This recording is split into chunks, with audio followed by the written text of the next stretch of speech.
बारिश तो कराची जैसी हालत लाहौर दी होंदी ते इलैक्शन तो दस्तबरदार हो जाता।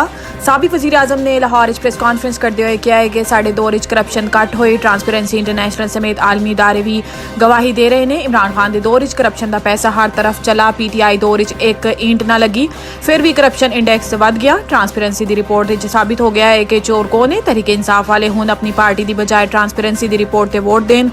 शहबाज शरीफ का कहना सी कि नवाज शरीफ ने 1997 मोटरवे बनाया जिसकी वजह तो साढ़े ते करप्शन के इल्जामात लाए गए, लेकिन कोई इल्जाम साबित नहीं हो सकिया। धांधली ज़दा हुकूमत ने साढ़े ते बदतरीन करप्शन के इल्जामात लाए। चोर डाकू दा विरद करके इस मुल्क ओ जहर घोला गया जो संभालना हुण भी मुश्किल है।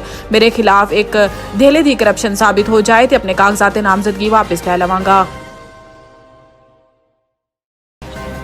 हुकूमत बनेगी, नवाज शरीफ साढ़े लीडर होंगे। इन्हां दी क़यादत मुल्क तरक्की करेगा। मुल्तान इंतखाबी जलसे नाल खिताब करते हुए जहांगीर तरीन का कहना सी कि नवाज शरीफ दे नाल काम करांगा। कोशिश होएगी कि मिल के मुईशत नूं चमकाइए। शेर होए या उकाब, असी सब मिल के मुल्क की बेहतरी के लिए काम करांगे। असी पूरे मुल्क की बेहतरी लिए काम करना चाहते हैं। नवाज शरीफ की क़यादत मुल्क तरक्की करेगा। इन्हां दा कहना सी कि मैनू जो अल्लाह ने दिता ऐस तो लोगों के हालात बहुत कर रहा। मुल्क की मईशत होएगी तो तमाम लोग तरक्की करेंगे। अल्लाह सानू कामयाब करे तो 8 फरवरी तो बाद मुल्क की मईशत नूं चमकावांगे। जहांगीर तरीन का कहना सी कि कोशिश होएगी उम्मीद रखने वालों की उम्मीद ते पूरा उतरीए। जो नौकरी कर रहा है ऐसी तनख्वाहां वधाइए, लखां की तादाद विच नौकरियां पैदा करिए। कराची बारिश ने कब्जा मेयर की कारकर्दगी का पोल खोल दिता। इन्होंने एक बयान किया है कि बारिश के दौरान आवाम परेशान हाल है, लेकिन मेयर की जानिब तो किसी किस्म के कोई इंतजाम नहीं किए गए। बारिश नई तामीरशुदा सड़कों से सीवरेज का निज़ाम मुकम्मल तबाह हो गया। इन्होंने कहा है कि महकमा मौसमियात की जानिब तो बारिश की पेशन गोई के बावजूद नालों की सफाई का कोई इंतजाम नहीं किया गया। आवाम आम इंतखाबात तो कबल पीपल्स पार्टी के कराची नूं पैरिस बनाने के दावे की हकीकत वेख लैन। हाफिज नईम ने मजीद कहा है कि मुख्तलिफ इलाकों में बारिश के फौरन बाद जमात इस्लामी ते अलखिदमत के रजाकार रेस्क्यू ਲਈ मौजूद ने। 8 फरवरी तो बाद ही कुछ किया जा सकेगा कि इलैक्शन किवें होणगे।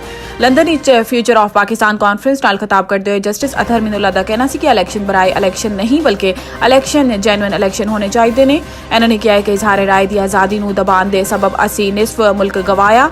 साडे मुआशरे इजहार राय का होना इंतहाई जरूरी है। जबरी गुमशुदगी के हवाले तो जस्टिस अतहर मीनुल्लाह का कहना सी कि सानू बतौर कौम में सोचना होएगा कि जदों यह मसला बलोचिस्तान या KP होए तो मसला नहीं, लेकिन पंजाब होए तो मसला बन जाता है। इन्होंने मजीद किया है कि मुल्क मुतअद्दिद बार आइन पामाल किया गया, मगर आइन की पामाली से किसी का एहतसाब नहीं होया। अदलिया ने जो किया वो इसका दिफा नहीं करेंगे, लेकिन उम्मीद है कि नौजवान मुस्बत तब्दीली लाएंगे। जस्टिस अतहर मीनुल्लाह दा अपने खिताब में कहना सी कि अदालत का इम्तिहान है कि आवाम का एतमाद बहाल रखे, फैसला ते अमल दरामद होए।